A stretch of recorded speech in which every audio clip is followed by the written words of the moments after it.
Hello दोस्तों, आप सभी कैसे हो। आई होप आप सब ठीक होंगे। आज हम कहानी पढ़ेंगे बड़बोले विद्यार्थी की।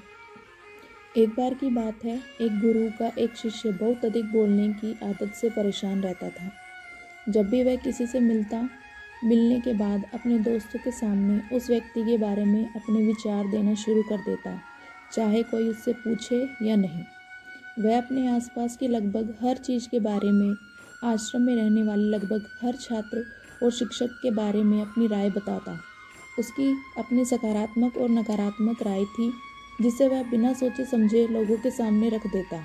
जब भी आश्रम में रहने वाला कोई अन्य छात्र उसके पास कोई समस्या लेकर जाता, तो वह उसकी पूरी बात सुने बिना उसे सलाह देना शुरू कर देता। वह अक्सर अपने दोस्तों से कहता रहता था कि तुम इस काम को ऐसे करो, वह काम ऐसे ही करना चाहिए। उसे अपने आसपास की चीज़ों के बारे में जो भी आधा अधूरा ज्ञान था, वह बीच बीच में गपशप के दौरान बात करके उस ज्ञान का ढोंग करता था। उसकी इन्हीं हरकतों के कारण आश्रम के किसी भी छात्र या शिक्षक कभी उसे गंभीरता से नहीं लेते थे।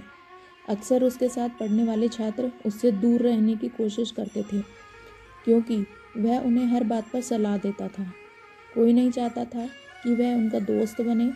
हर कोई उससे दूर रहना पसंद करता था और अक्सर आश्रम में रहने वाले अन्य छात्र उसकी पीठ पीछे उसकी इन्हीं आदतों के लिए उसका मजाक उड़ाते थे।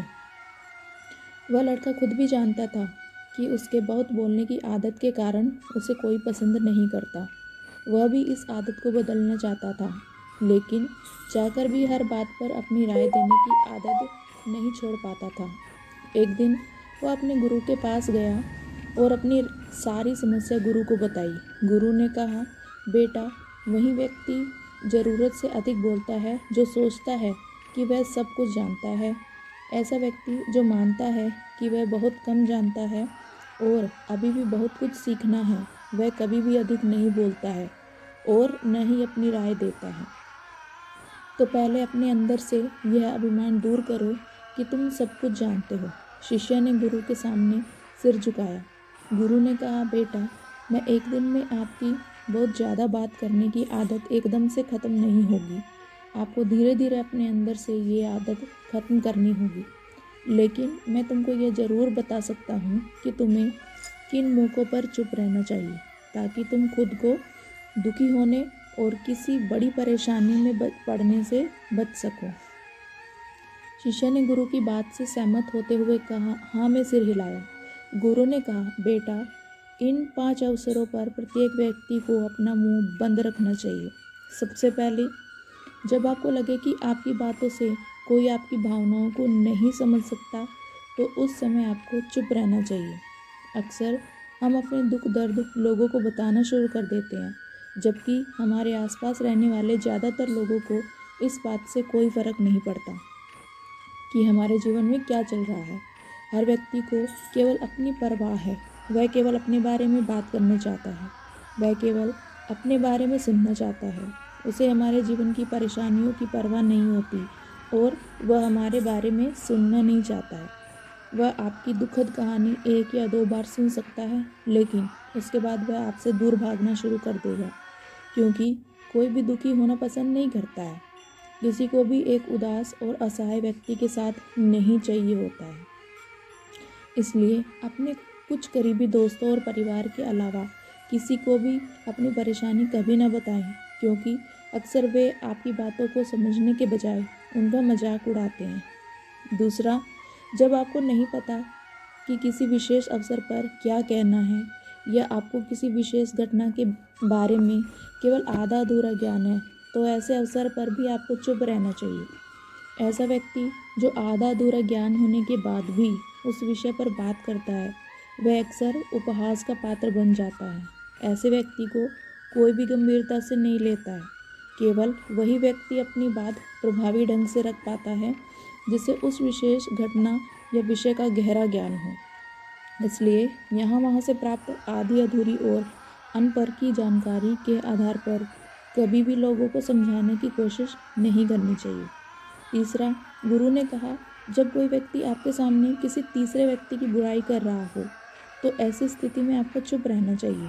आपको कभी भी ऐसी नकारात्मक बातचीत का हिस्सा नहीं बनना चाहिए, क्योंकि आज वह व्यक्ति जो कर रहा है आपके सामने किसी तीसरे व्यक्ति की बुराई, कल किसी और के सामने आपकी भी बुराई करेगा। और इस बात की अधिक संभावना है कि आज आपसे जिस तीसरे व्यक्ति की बुराई की है उसे भी इस बात का पता चल जाए तो आप पर ही मुसीबत आ सकती है। इसलिए जब भी कोई किसी दूसरे व्यक्ति की बुराई करे या उसके गलत समय का मजाक उड़ाए तो आपको बस उसकी बात सुननी है, अपनी कोई राय नहीं देनी है। अगर आप ऐसा करें तो भविष्य में आपके लिए समस्याएं खड़ी हो सकती हैं। चौथा, गुरु ने कहा, जब कोई आप पर क्रोध और घृणा से चिल्लाता है, आपका अपमान करने की कोशिश करता है, तो ऐसी स्थिति में आप दूसरे व्यक्ति की क्रोध और घृणा को चुप रहकर कम कर सकते हैं। चुप रहकर भी आप स्थिति को बिगड़ने से रोक सकते हैं। जब आप ऐसा नहीं करते हैं और दूसरे व्यक्ति के क्रोध का उत्तर क्रोध से दे देते हैं तो परिणाम काफ़ी भयंकर होता है। यदि आप उस समय चुप रहते हैं तो यह बात उस क्रोधी व्यक्ति के दिल में महसूस होती है। जब क्रोध शांत हो जाता है तो वह अपनी गलती पर पछताता है और इस बात की भी संभावना बढ़ जाती है कि वो आगे चलकर आपसे माफ़ी मांगे और अपनी गलती के लिए माफ़ी मांगे। और अगर वह माफ़ी नहीं मांगता है तो वह अंदर से दोषी महसूस करता है। आप पर गुस्सा करने या नफरत करने से पहले कई बार सोचता है, लेकिन आपको हर हाल में या हर समय चुप भी नहीं रहना चाहिए। अगर कोई गलत कर रहा है तो उसका जवाब आपको देना चाहिए, क्योंकि कुछ लोग ऐसे भी होते हैं जो हमारी खामोशी को हमारी कमजोरी समझते हैं। गुस्से में चुप रहने का यह तरीका केवल परिवार, करीबी रिश्तेदारों और कुछ करीबी दोस्तों के लिए ही सही है, हर इंसान के लिए नहीं। अगर आप हर जगह खामोश रहेंगे तो इसका गलत इस्तेमाल भी हो सकता है। आपको ये कहानी कैसी लगी ज़रूर बताएं। थैंक यू दोस्तों।